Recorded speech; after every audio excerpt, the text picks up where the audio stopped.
একজন সাধারণ বাড়ির ছেলে। ছোট থেকে ছোটু দা, ছোটু স্যার কতটা হয়ে উঠতে পেরেছি জানি না, কতটা শিক্ষার আলো জ্বালাতে পেরেছি তাও জানি না।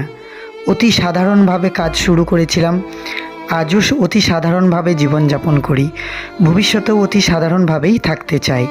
এবং আমার পুরো যাত্রাপথের শরিক ভবিষ্যৎ গরিব দুস্থ পরিবারের ছোট্ট বাচ্চারা। এদের সাথে আমার সম্পর্ক মোটামুটি 4 থেকে 5 বছরের।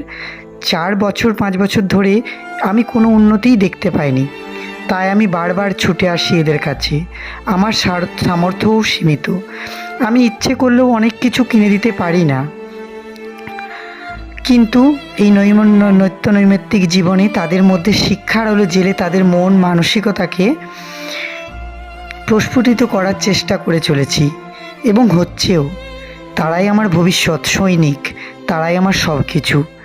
আমি একা তবে একজন মানুষ, তার সাথে তাদের বাবা মাদের কত উৎসাহ, আমার উপর কতটাই মমতা। এই মমতা একেবারেই খাঁটি পবিত্র, আমাকেও তারা আপন ভাবে বইকি। যাই হোক, সব কিছু নিয়ে আমি বেশ কৃতজ্ঞ, ঈশ্বরের কাছে কৃতজ্ঞ, মানুষের কাছে কৃতজ্ঞ। এত ভালোবাসার যোগ্য কি সত্যিই আমি ছিলাম? জানি না।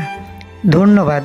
সারা জীবন আমার বাচ্চাদের ভালোবেসে, আমার বাচ্চাদের জন্য আমার ভালোবাসা যেন জ্বলজ্বল করে ওঠে। আমার জীবনের প্রতিটা মুহূর্ত আমি এই বাচ্চাদের জন্য সমর্পণ করে দিয়েছি। নিজের সমস্ত কিছু শখ আহ্লাদ বিসর্জন দিয়ে আমি এদের শিক্ষার আলোয় আলোকিত করার জন্য শিক্ষা আন্দোলনে নেমেছি।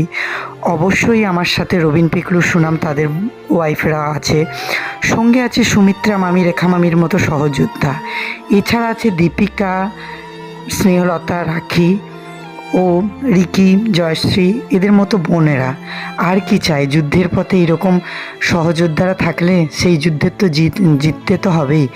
বাচ্চাদের হাসি খুশি আনন্দ, এর মধ্যে খুঁজে পাই আমি নিজের আনন্দ।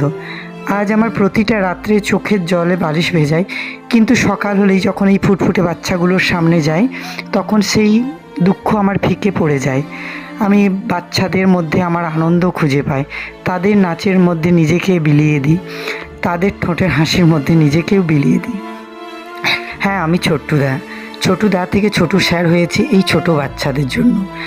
আমার পালিত কন্যা রাখি, আমার বোন রাখি, আমার প্রতিটা কাজে ছোট্টবেলা থেকে হাতে হাত লাগিয়ে কাজ করে।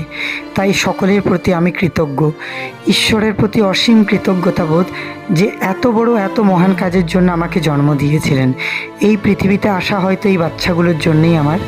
তাই আমি এই বাচ্চাগুলোর জন্য লড়ে যেতে চাই, এই বাচ্চাগুলোর জন্য যেন আমি কিছু করে যেতে পাই, যাতে আমার পৃথিবী ছাড়ার পরেও আমার কাজ